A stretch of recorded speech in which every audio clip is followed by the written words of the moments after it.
To fa, masha Allah, kai Allah ka ƙara wa annabi daraja, Allah kuma ka sake ɗaukaka mawaƙan Najeriya mu. Ko kun san da cewa babban celebrity wanda muka fi sani da Rema wanda ke Najeriya yanzu ya tafi matakin duniya? Ku biyo mu cikin shirin. Da Allah wanda bai mana subscribing ba, ya maza ya je yi mana subscribing, kana ya taɓa halaman ƙararrawa daga zaran mun sake sabon labaranmu, insha Allah za ku gani. Babban celebrity mu wanda muka fi sani da Rema yanzu ya taka wani mataki na duniya, wanda Rema an sani celebrity ne kuma yana yin waƙoƙi wanda yake burge mutane bila adadin, wanda da can a baya ma an yi harshashe Rema zai je matakin duniya. To yanzu gashi ta faru ta ƙare, Rema ya je shi matakin duniya a wata sabon waƙoƙinsa da ya sake wanda aka fi sani da baby calm down, calm down, calm down, calm down, baby calm down. Wannan waƙar ta je ta matakin da ba a taɓa tunani, kuma Rema mutum ne wanda kowa ya san mutum ne yana da kishin Najeriya sosai, kuma yana da kishin mutanen Arewa, yana da kishin kowane religion na cikin ƙasar Najeriya.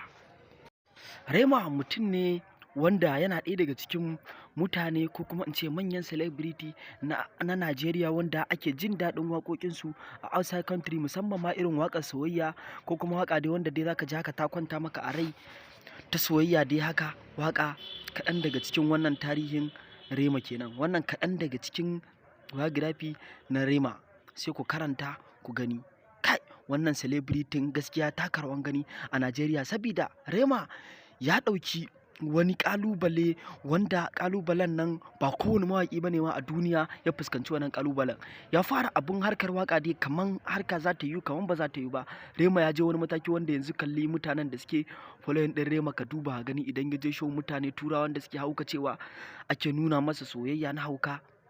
To Rema ya haɗu da wani babban ubangidansa wanda wannan zakagurin mutumin da kuke gani shi ma babban mawaƙi ne wanda yana outside country, da kuma wannan shine clip ɗinsu ga sunan manya-manyan celebrity da wanda suke tare da Rema.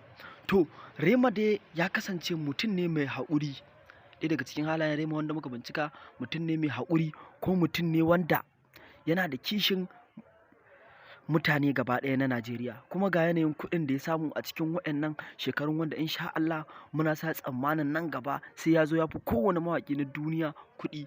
Kuma Rema ya taka wani mataki wanda yanzu har ta kai a World Cup waƙar Reman an tashi ita ake sawa. My song playing in the World Cup Stadium.